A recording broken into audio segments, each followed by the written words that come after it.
What's up guys, it's Lord Botha here with another video, and I'm wearing my You Mad Bro shirt, which my mother unironically bought for me when I was like 16, 15, something like that, and was really baggy on me for most of my life, and now fits perfectly because that's how fat I've gotten. And speaking of fat, apparently Superman is making that fat dollar at the box office. Or at least that's what a lot of social media shows and people in mainstream media kind of want you to believe. But the truth is, this movie may struggle to actually break even. And I want to preface all this by saying that I am not a Snyder bro. I'm not some massive fan of the Snyderverse and all that. To be honest, I'm not a massive DC fan. Aside from Batman, I was always more interested in Marvel as a kid. And I think Zack Snyder has probably 2 good movies, 300 and Watchmen, and that's pretty much it. And whatever your feelings on the movie, whether you think the movie was good or bad,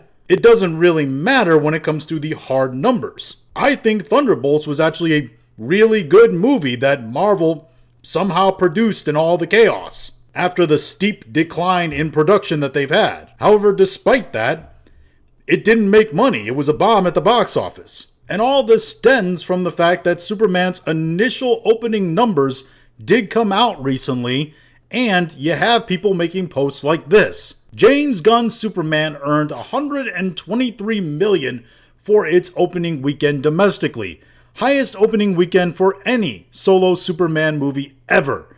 Smashes Man of Steel record of $116.6 million. It's interesting how accurate everything DCU was to get the 0.6 right of Man of Steel, but be completely $1 million off on Superman 2025's number. But what are the numbers actually like? Well, let's compare some of them. First off, if you adjust for inflation, and we're just going to get that out of the way right away, that $116 million that Man of Steel made, that would be $160 million today. So even all of these numbers aside, adjusted for inflation, Man of Steel made more money. As for Superman's actual numbers, $122 million domestic, $95 international, which that $95 million is the big red flag we'll talk about here in a second, $217 million worldwide. Now if we go to Man of Steel did that $116.6 million, as everything DCU likes to state. And even if we don't adjust for inflation, you have to consider the following. Man of Steel had a 3-day release, and there were no Tuesday previews back when Man of Steel released in 2013. Superman 2025 considers the Tuesday previews and all those previews essentially a 5-day release weekend, which you wouldn't call a weekend really at that point, and it did about $5 to $6 million more than Man of Steel. I will say that Man of Steel did release in 4,207 theaters, while Superman, according to Deadline, released in 4,135. Now, yes, those number of theaters could be significant, but that number of theaters I could almost attribute it to theaters closings, in which case they probably didn't generate a lot of ticket sales anyway, because we've lost a lot of theaters along the way from 2013 to 2025, and even some of the bigger domestic areas. So domestically, Superman had more time to make more money and barely eked out more money than Man of Steel. As for international, a lot of people are saying, oh, it did $95 million worldwide, more than Man of Steel, way more than Man of Steel, when it released internationally. Well, yeah, because look right here. I mean, look at these release dates. Austria, June 21st. Belgium, June 19th. Denmark, June 13th. Finland, June 26th. And the actual domestic release was June 14th. That's when they would have started recording numbers, I would think. Most numbers, probably. So this thing had a staggered international release, as compared to Superman 2025, that has an international release right now. Every country is seeing it right now. It's in every market, because that's where the $95 million internationally comes from. All the other markets, not just Colombia right here, which contributes its $7, which apparently I should go to Colombia to see movies, because That's really cheap for a single ticket. What's the point to all this? Well, it means that comparing this thing to Man of Steel isn't a great idea. Because when you start comparing the actual numbers apples to apples, and you consider all the actual factors that have changed and are different between the two movies and their release, this movie, in terms of the revenue it's generating, is actually a lot slower and less than Man of Steel, which is not good. Why is that not good? Well, because this movie had a budget of $225 million. Typically, to figure a break-even point for movies and the amount of money they need to make to be profitable, you have to take the initial budget, $225 million for this one, double that, because that's typically the marketing budget, then double it again, add another $225 million on top of that, because guess what? The theaters got to get their cut, and the international theaters take way more money, but Hollywood depends on them a lot to make up the slack from the domestic, which is important because Americans just really aren't repeat moviegoers anymore. You don't hear a lot of stories about somebody going back to the theater over and over again to watch a movie, the same movie, even though some movies are really worth your time and you should do it. Movies like F1, it's tremendous, you should go see it. But those international theaters usually take about half the revenue they make. So half of everything you see generated, that $95 million, is going to the theater. When you add all this up, this film, and we're going to assume that they're lying a little bit on the production budget, because movie production studios always lie about their production budget. It's always more than what they actually say on paper it was. So we're going to be generous and say that this thing cost an extra $25 million to make, especially with the reshoots and the touch-ups after bad test screenings that came out and etc. etc. So being generous, and with all that added up, most people are saying, most analysts are saying, that this movie needs to make $700 million to break even. This is a fact that James Gunn has been coping about for a while now in the news. From Variety, this article entitled, "James Gunn Says It's Nonsense to Think Superman Will Flop If It Doesn't Make $700 Million.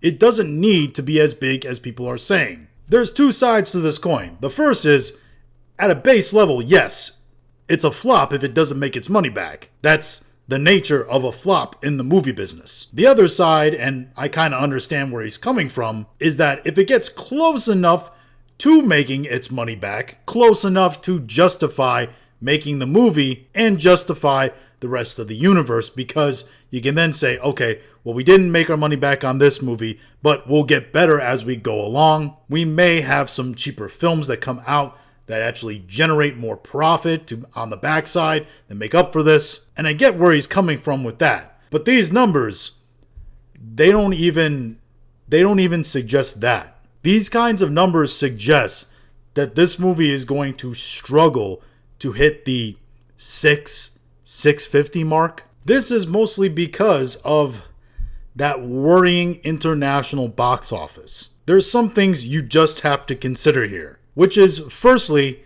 that international box office isn't going to get that much higher. The international box office for this film is probably going to have a lot steeper of a drop than the domestic box office. And while you can still have a financially successful movie doing that, see Top Gun Maverick, and have a movie that's based around an Americana character, even though you don't want Superman to say the American way in the movie, he is an American superhero and part of Americana and appealing more to Americans than an international audience. Despite that, it can still be successful with a domestic audience. The problem is that the movie has to be so good that despite the fact the international audience is not going to see it, the domestic audience, Americans, are going back to the theater to see it again. These are the two lanes of Hollywood right now when it comes to making the money.